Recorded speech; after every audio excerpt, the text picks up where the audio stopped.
We're going to talk about Rolle's theorem and the mean value theorem.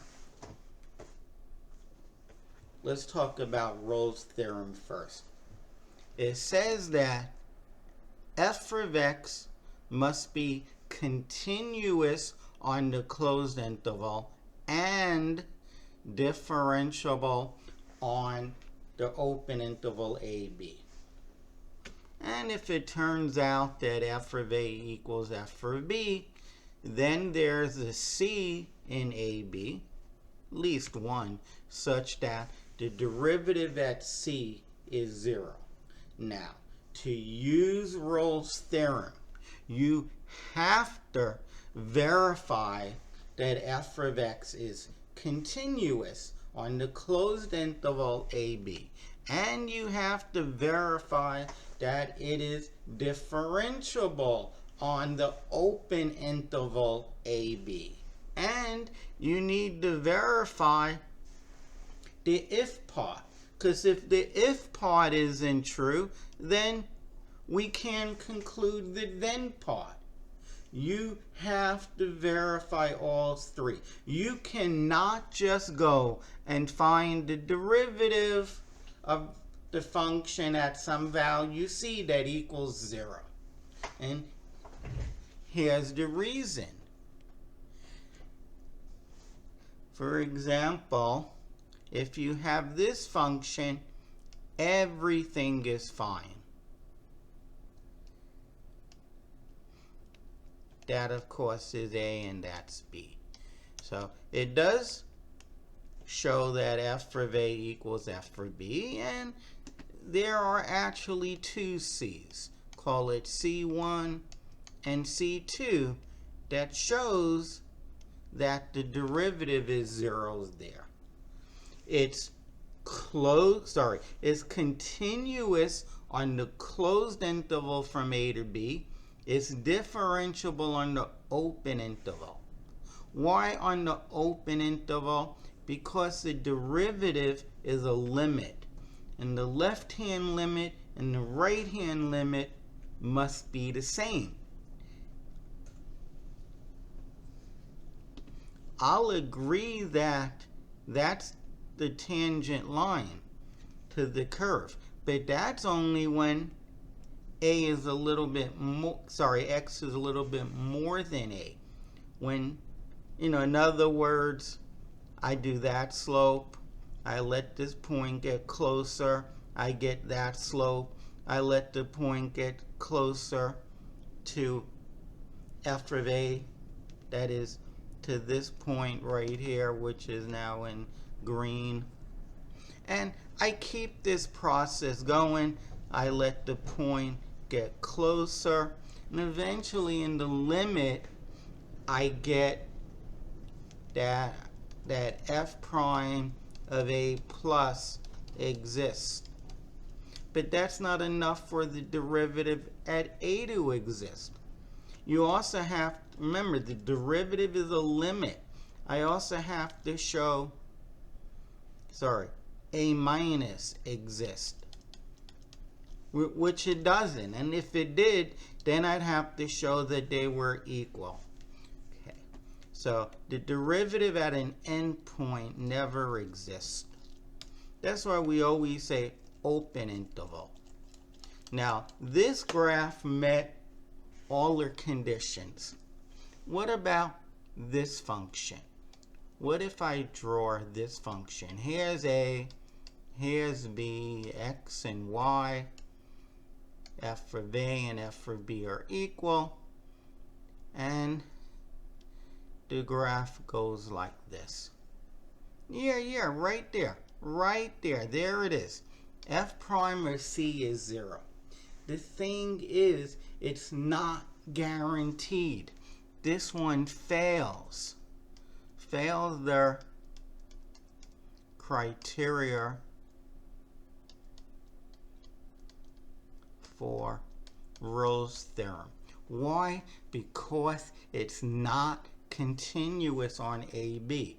What could have happened in theory, here's A, here's B, That's f of a, f of b. I should have said that f of a and f of b were equal. What if, so right now you would say that the point right there where the arrow is kind of leading towards would be where the derivative is 0. Well, you know what? That's the point I'm going to remove. That's the exact point I'm going to remove. There is no point, let's give this a name, please. There is no point between a and b where the derivative of f of x is 0. It would have been here, but no such luck. Okay, it must be continuous. X means it fails the criteria for Rolle's theorem. For Rolle's theorem. What about this function? A, B, f of a and f of b are the same. And the function goes like that. It is not differentiable everywhere. In particular, it's not differentiable at that point. And nowhere on that continuous curve, it's continuous on AB. Because I can go from f of a, follow the graph without lifting my marker, and end up at f of b. It is continuous, but it's not differentiable. The point where it wasn't differentiable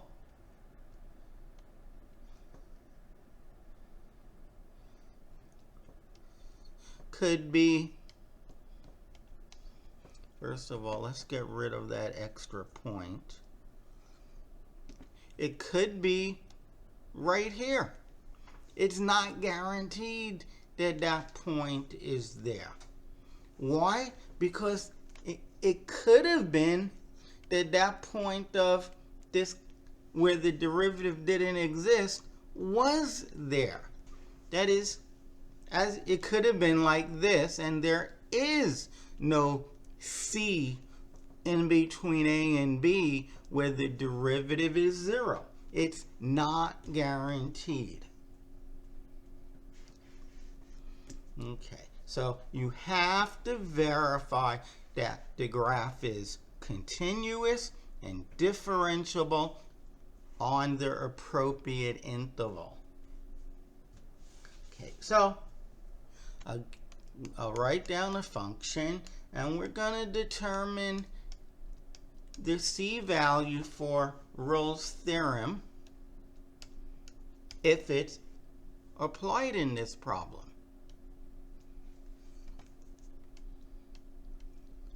Now, a really good problem that one would want to see on an exam would be where it's open. So boom, we're done. It's not continuous on the interval, on the closed interval 0 to 2. So Rolle's theorem does not apply.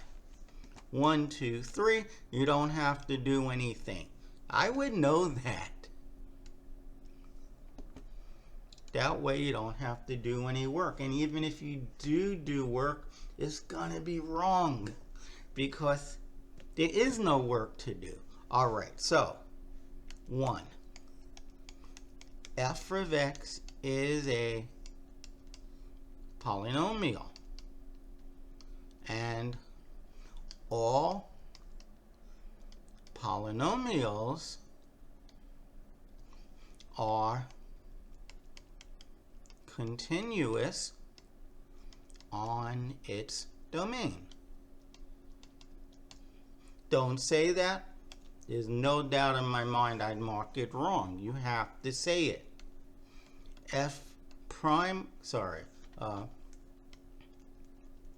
All polynomials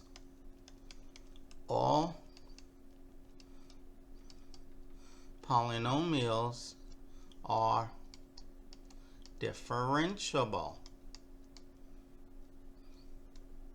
on its open domain. This here is the domain. what I mean by open domain is 0, 2. I have the endpoints open. I'm not including the endpoints. Okay, now for step 3.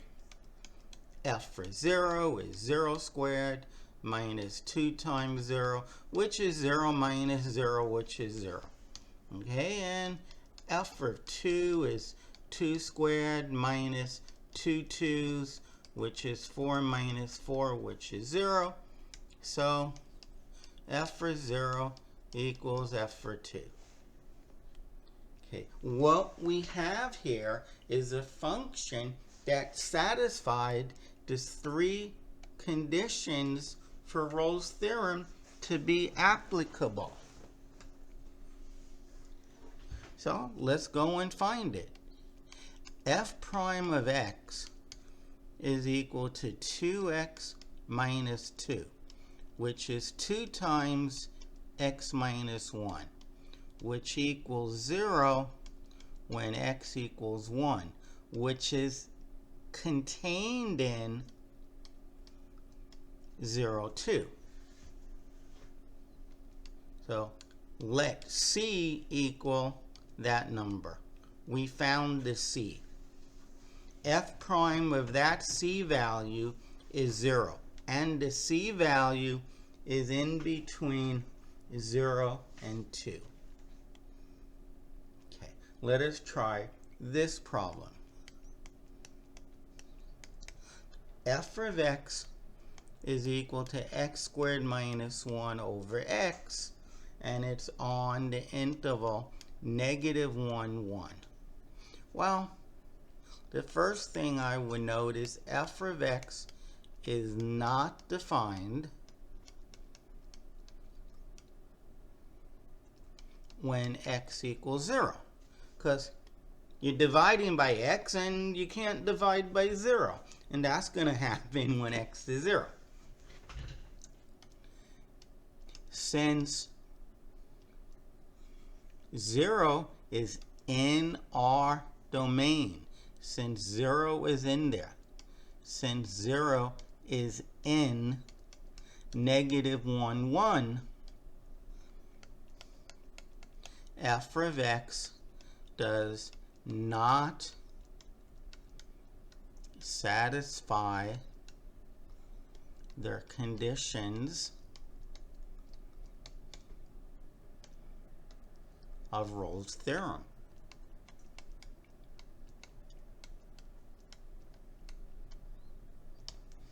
Okay, now if I change this interval maybe from, I don't know, 1/2 to 1, well then being undefined at 0 is not a problem. Now, this is what's called a rational function.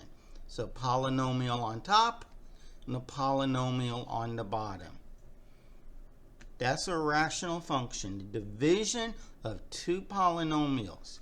And the only place a rational function is not defined on or at is when the denominator is 0. In our case, when x is 0. Now 0's not in here. Now, I suspect that f of 1/2 and f for 1 will not be equal. In fact, f for 1 is 0, so I'm sure it's not going to be equal. But the fact that f of x is undefined, let me just say this. F of x does not satisfy, let's say all the conditions of Rolle's theorem, since f of x is discontinuous on -1, 1. It's discontinuous there. Okay. So that one was very simple. We didn't have to really find the C value. Now, suppose on the other hand, you're given this function, x squared minus 2x minus 3 divided by x plus 2, and we're talking about on the region -1, 3. Okay, so is the function continuous? F of x is a rational function, not 100% because it's a fraction, but because the numerator and the denominator are polynomials. So f of x is a rational function and is continuous everywhere except where the denominator is 0. Is continuous everywhere except where the denominator equals 0. X plus 2, the denominator, equals 0 when x is -2. -2 is not an element of the set -1, 3. Here's 0, here's -1, here's -2, 1, 2, 3. We're only in here. -2 is not in there. So in our closed interval, f of x is differentiable.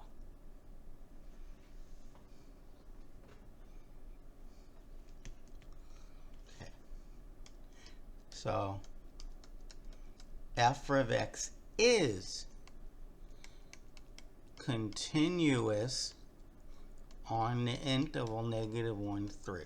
Now, I have no idea why, as an instructor, even though I mentioned that you're not going to get full credit unless you say this, pretty much 100% of my students would never state anything about f of x being continuous on the given closed interval.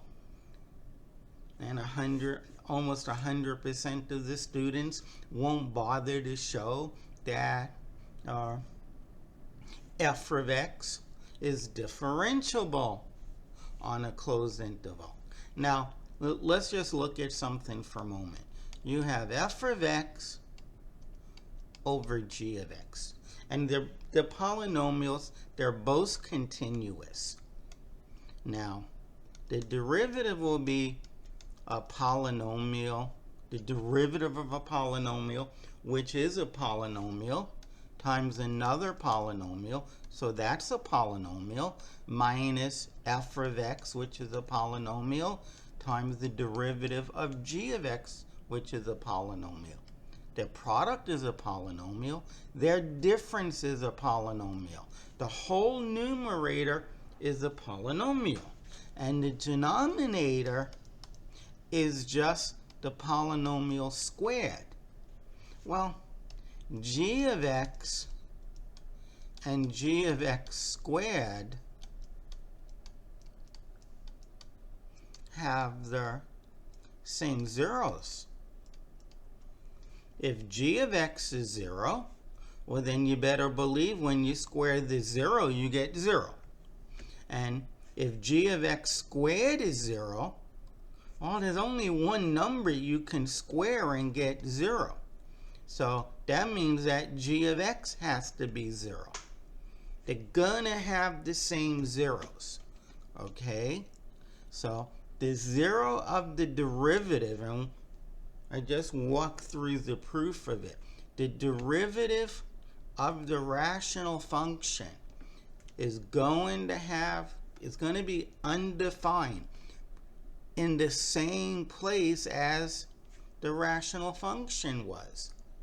This function is discontinuous when g is 0, and the derivative is also undefined when g is 0. Okay.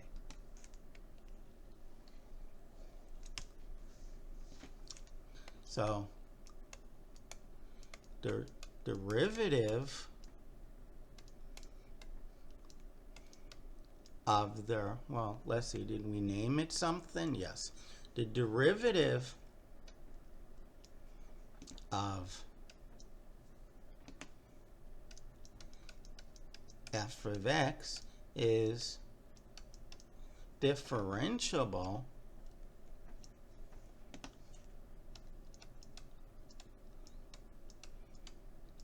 everywhere f of x is continuous on, everywhere f of x is continuous, except at the endpoints, except at x equal a and x equals b. So in our case, well, let's write that. In our case, f prime of x is, f of x is differentiable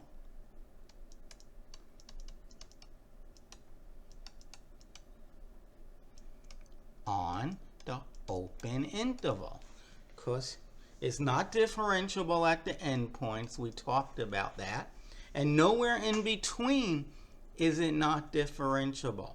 A rational function is not differentiable if somewhere between a and b it makes the original function f of x undefined. It makes the denominator 0. But that's not happening. All right, enough. So now, how much is f of -1?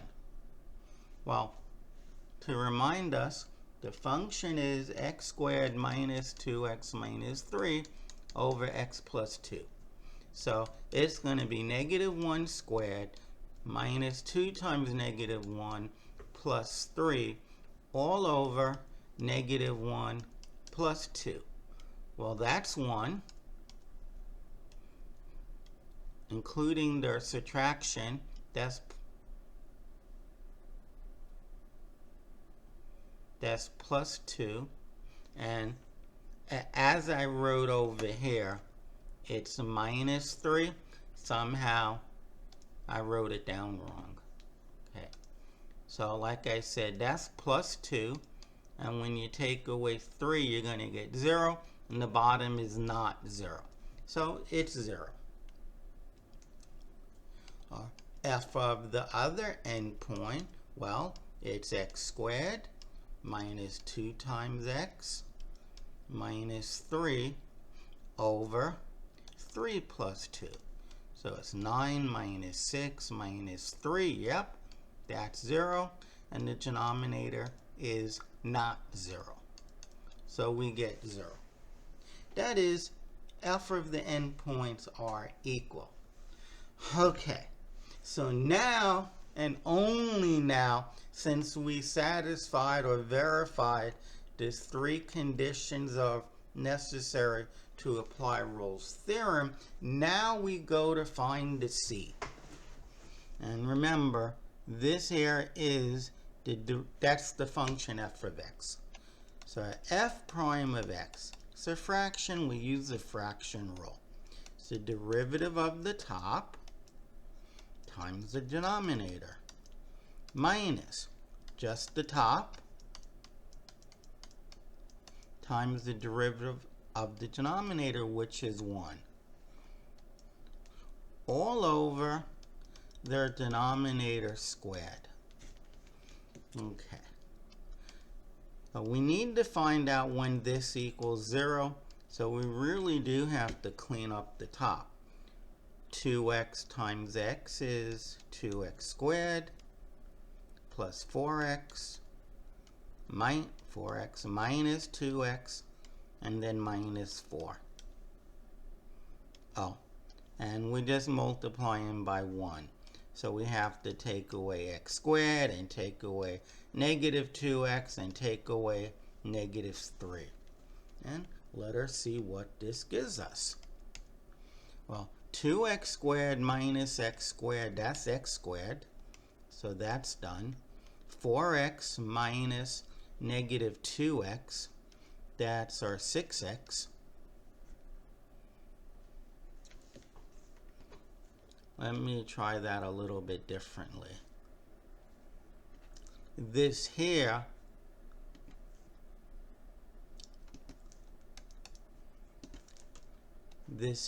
is 2x, and you take away negative 2x, that's 4x, and negative 4 take away negative 3, that's minus 1. And this is all over x plus 2 squared.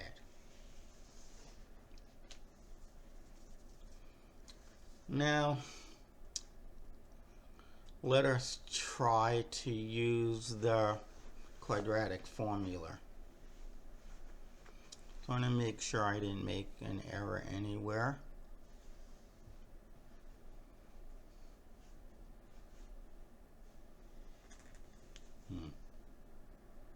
Okay, so we want to know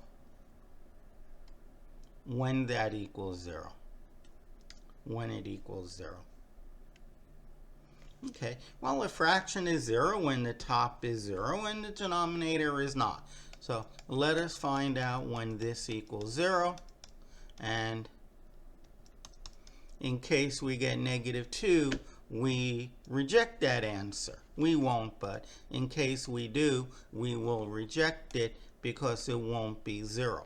0 over 0 is not 0.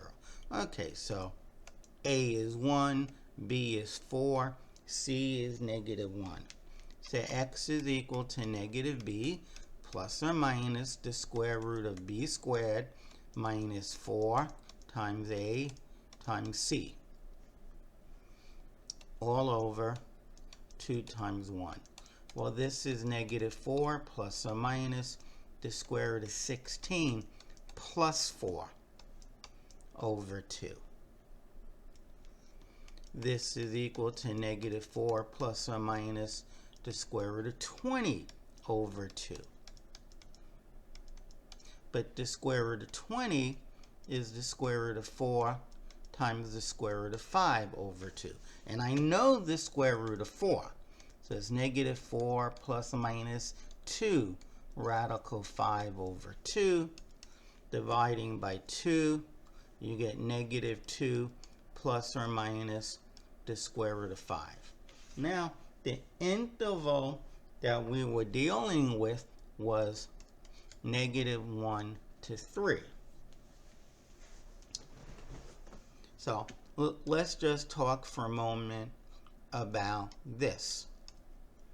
If you're at negative 2, which is already not in this interval, it's out here, and you take away even more, you won't be in here. So this one we reject, and negative 2 plus the square root of 5 we keep. Now, let us get a good feel that this is in this interval. Square root of 5, well, what's the largest number below 5 that you know the square root of? And the answer is 4, which is square root of 4 is 2. And the smallest number above 5 that you know the square root of is 9, which is 3. That is, the square root of 5 is in between 2 and 3. If I take away 2 from both sides, why would I do that? Because in the middle, I want minus square root of 2 plus 5, this value here. It's less than 1 and it's bigger than 0.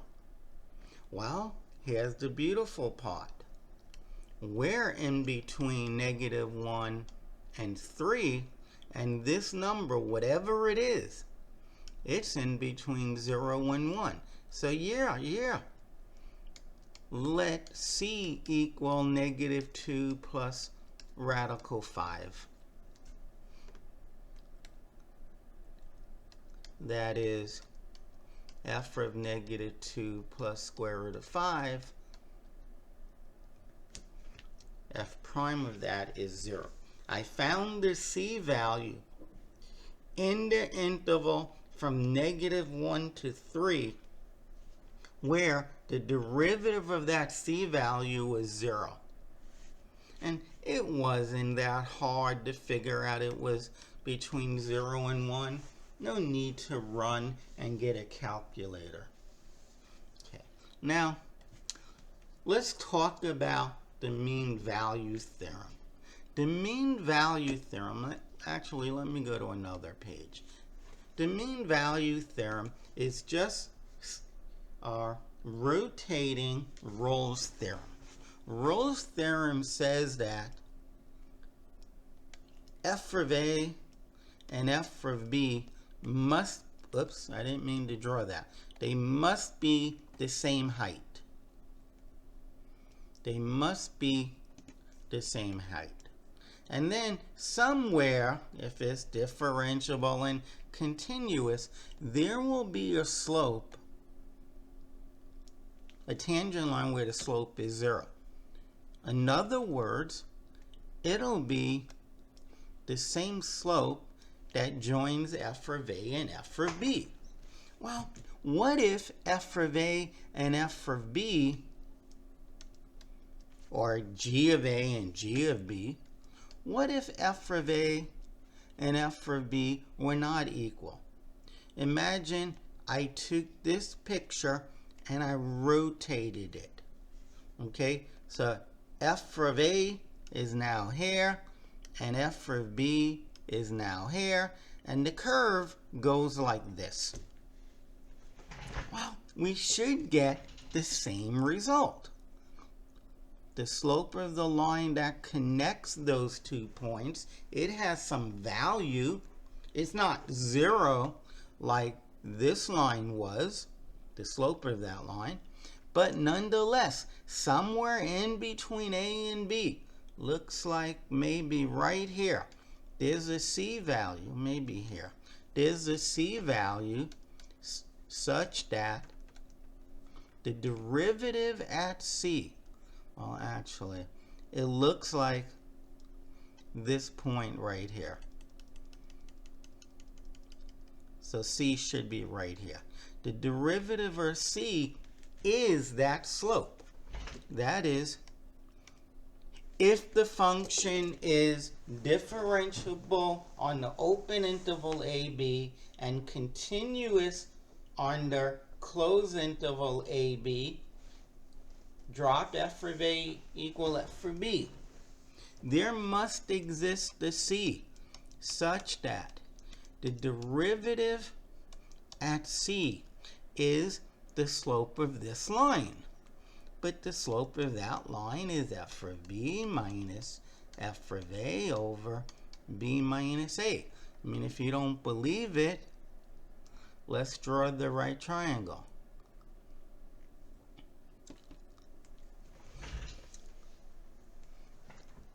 So this distance here,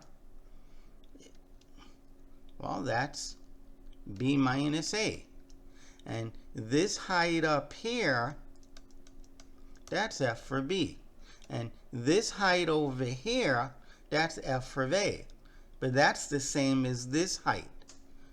That's f for A.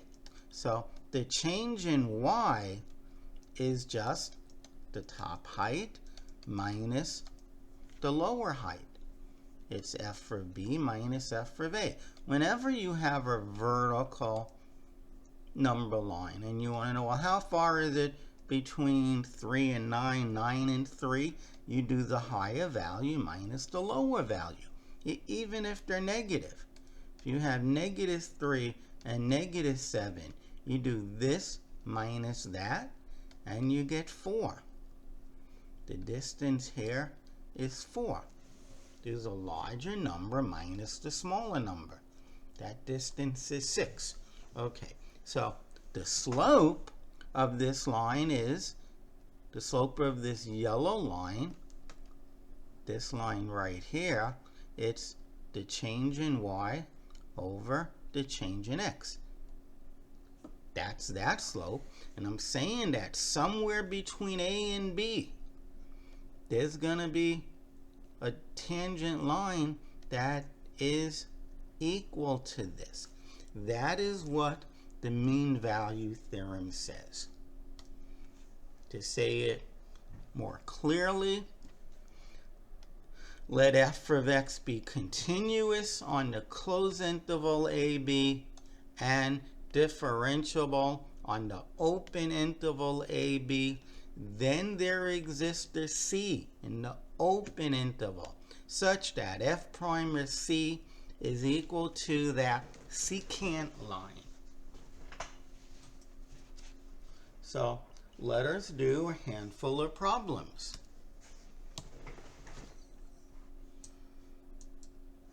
Suppose you are given f of x is equal to x squared on -2, 1. Okay, so it's a little bit easier here in terms of verifying whether or not it satisfies the mean value theorem, because you don't have to bother to show that f of a equals f of b. Okay, so 1. First, this has to be a closed interval. F of x is a polynomial, and all polynomials are continuous on its closed domain. The domain must be closed. If it's not closed, you're done. F of x is a polynomial, and all polynomials are differentiable on its open domain. So 1 and 2 are satisfied.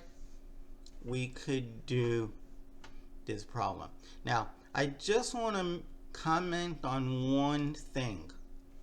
Rolle's theorem is nothing more than a special case of the mean value theorem. Okay, you don't need this. You don't need this. But you're gonna have to show, but it turns out that f of b minus f of a over b minus a, since f of a, whether we show it or not, in this problem, f of a and f of b were both the same. So when you subtract, you get 0. And since b and a are different, you're going to get 0. Well, Rolle's theorem would say, well, that implies that there's a c in AB such that f prime of c is equal to this, which is 0. Okay, Rolle's theorem is just a special case of the mean value theorem.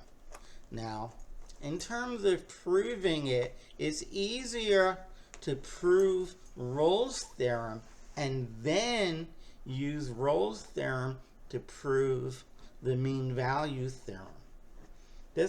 I suspect that's why it's separated. Okay, so we were going to do an example. So now, what is f of b minus f of a over b minus a? Well, b is 1 and a is -2. You can switch them, but be consistent. Don't say b is 1 here and then put a here. Okay, well, what does f do to what's inside the brackets? It squares it. So I square 1 minus, I square -2, and in the bottom I do 1 minus -2. So I get 1 minus 4 over 3, which is -3 over 3, which is negative 1. So there should be a number in between there where the derivative is negative 1. So f prime of x is equal to 2x, and this equals negative 1, x is equal to, well, just divide both sides by 2. You get x equals negative 1/2. And that is going to be in between negative 2 and 1. Now, you may get a number of x values that make the derivative equal to negative 1. Only keep the ones in here. In fact, you can only write down one of them. Mean value theorem guarantees you 1. It may be more than 1. Okay. Suppose that f of x is x over x plus 1, and we're on the interval negative 1/2, 2. Let's close it at 2. Well, it's undefined at negative 1. So this is a rational function. That's a polynomial. So line. Lines are polynomials. That's a line. Lines are polynomials. So it's continuous everywhere. So it's a rational function. And it's continuous everywhere except at values that make the denominator 0. F of x is undefined at x equals negative 1, which is in, no, it's not. Okay. But negative 1 is not in this interval. Okay, so now we have to say this. F of x is a rational function that is undefined only at x equals negative 1. Since it's a rational function, hence f of x is continuous on negative 1/2, 2. It is continuous everywhere except at values that make the denominator 0. But negative 1 is not in there. Here's 0, negative 1, 1, 2, 3. Here's negative 1/2. We're between, let's write it down. We're in between negative 1/2 and 2. We're not counting negative 1. Okay, so f of x is continuous. 2. F of x is a rational function that is only undefined at x equals negative 1. So f of x is continuous. So it is differentiable at all other points in negative 1/2, 2. Hence, it is differentiable everywhere on negative 1, 2. I'm just saying this statement right here So it is differentiable at all other points. I'm just saying it's differentiable in there except possibly a -1. But -1's not in there. Okay, so it's differentiable. Well, that's a headache because now we need to find the c value. Remember, that's the function. Okay, so, and it is on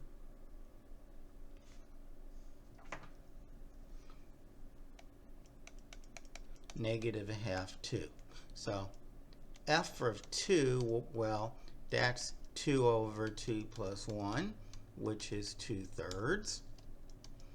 F of -1/2, well, that's -1/2 over -1/2 plus 1, which is -1/2 over 1/2. A negative over a positive is a negative, and you divide the same two numbers, regardless of how unfriendly they may look. They're the same. You divide them, you get 1. So -1. Okay, so f of 2 minus f of 1/2 divided by 2 minus -1/2. It's 2/3. That's f of 2 minus f of 1/2, -1/2, all over 2 1/2, which is 5/2. So this is 2/3 plus 1, which I'll write as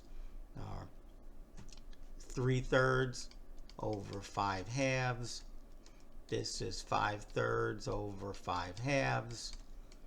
That's 5/3 times the reciprocal. The 5's cancel out. We get 2/3. So we need to find f prime or c that equals to 2/3. And it best be in our interval. Okay. So remember, that's f of x. So f prime of x, well, it's a fraction. It's the derivative of the top times the bottom minus the top times the derivative of the bottom all over the bottom squared. Well, this is x plus 1, and we're taking away x. So you just get 1 over x plus 1 squared. Okay. And we want this to equal to 2/3, which, by the way, is, let me just think for a moment. Well, there's a 1 here. It's 1 times 2/3. So I keep the 1. I change multiplication to division, and I flip over the bottom. Why am I doing that? Because if two fractions are equal and the numerators are the same, then the denominators have to be the same.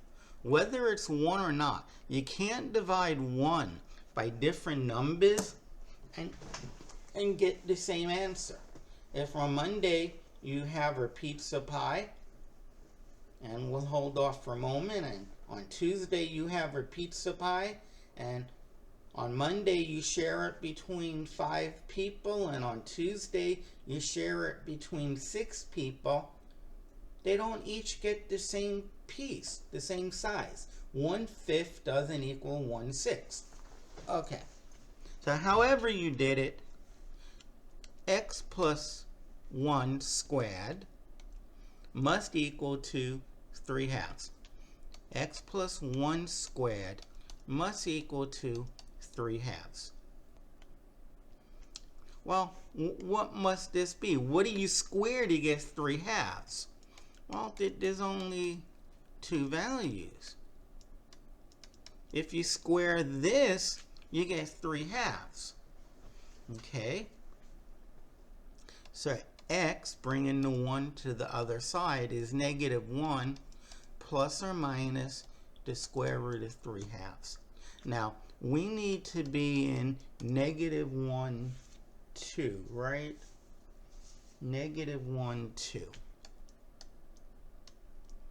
Well, negative a half 2. Well, this is already, so let's look at this one. You're already at negative 1, and then you take away some more, no matter how big or small that is.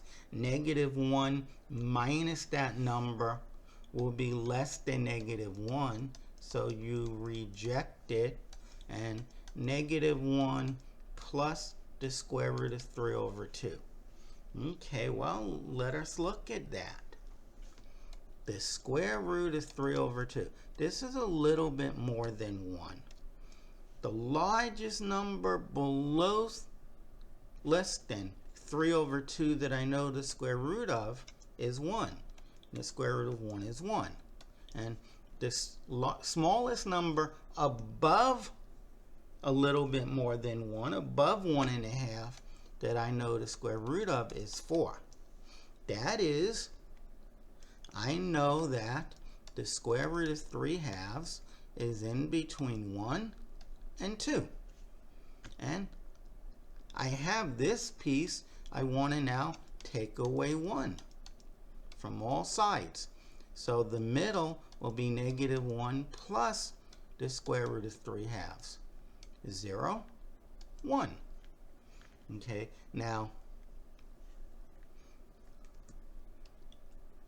negative a half is less than 0, and 1 is less than 2. Where did I get these two numbers from? That's the interval that I want my C to be in. I want it to be in between here. Well, my goodness, I even have a smaller interval. I guarantee you that C is in between 0 and 1. So yes, I did find the C between negative a half and 2. C is equal to this number.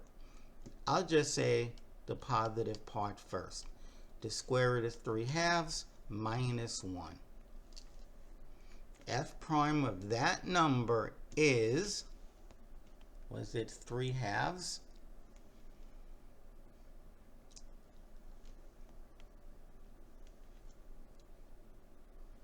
Yes. The slope of the line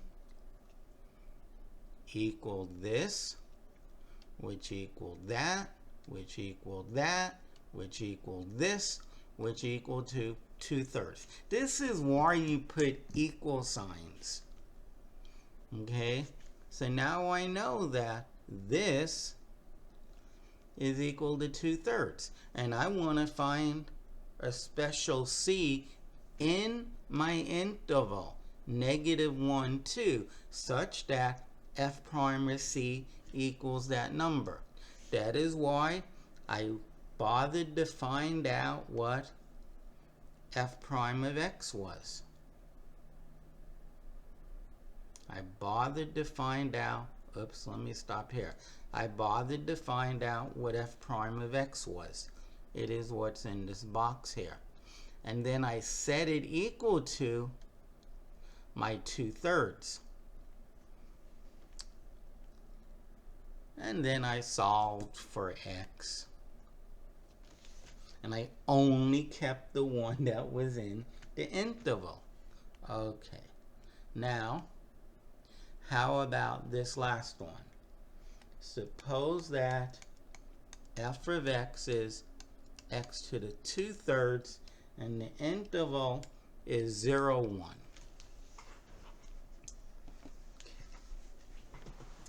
Well, is this function continuous? Well, remember that the limit as x goes to c of f of x, if it equal to f for c, if this is true, then f of x is continuous at x equals c. Okay, well, let's c be actually any value, but we're really concerned about between 0 and 1. The limit as x goes to c of f of x, well, that's the limit as x goes to c of whatever f of x is. Ooh, I don't know that. Oh, yeah. I can just take the limit as x goes to c of x and then raise that to the 2/3 power. But this limit inside is just c. It's just c. And I get c to the 2/3, but that's f for c. Okay, this limit did equal to f for c. That tells me that f of x is continuous on the closed interval. Now, you did not have to write this. This was just a theorem that you're supposed to know when I stated it. Okay. So, from the line above, f of x is continuous on 0, 1 because it's continuous everywhere. So all of this was for number 1 to show that f of x is continuous. Now for differentiability. Okay, f of x is x to the 2/3. So f prime of x equals, well, you bring down the power, you make the new power 1 less. So this is 2/3 x to the 3rd. Now, f prime of x is differentiable everywhere except at x equals 0. Well, that's perfect, because even though our interval was 0, 1, that's just for continuity. This is for continuity. It only has to be differentiable on the open interval, 0, 1. It doesn't have to be differentiable at 0. Don't panic about that. So it's differentiable everywhere except x equals 0. So f of x is differentiable on the open interval 0, 1. So statement criteria 1 has been met. The second criteria has been met. We already found the derivative. Okay. So now, what is f of b minus f of a over b minus a? It's f of 1 minus f of 0 over 1 minus 0. Well, 1 to the 2/3 is 1.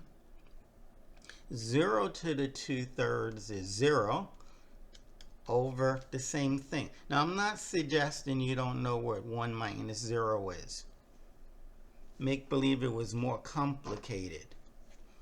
Maybe it was 22.783 minus 19 pi.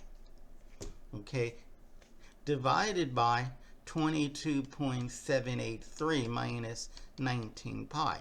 The top and the bottom are the same. It's going to be 1. But I would kind of verify that that's not 20. Well, it can't be 22.783 because this is rational. That is, it's a decimal number that, this is a decimal number that ended, but pi never ends. So 19 pi won't end. But if that was a bit advanced, which it shouldn't be, but 19 times a little bit more than 3, well, that's around 60. This is only 22.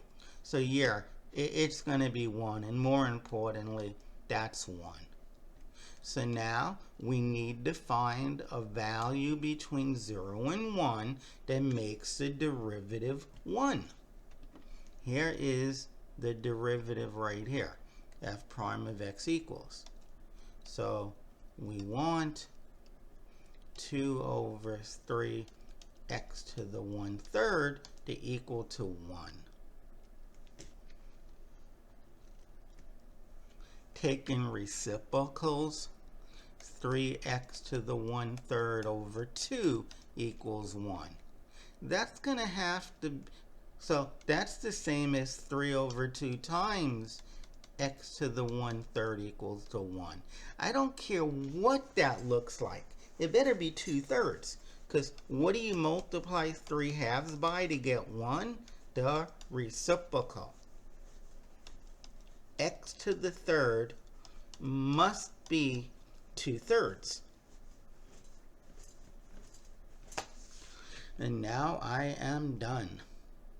I will cube both sides because I want to get x. And 2 cubed is 8. 3 cubed is 27. And this is in 0 is bigger than 0 and it's less than 1. You'd have to have 27 over 27 to be 1. This is only 8 over 27. It's less than 1 and it's clearly positive. So let's call that C, and there it is. That is the C value guaranteed by the mean value theorem. This completes this section on Rolle's theorem and the mean value theorem. Make sure you state why the conditions are met.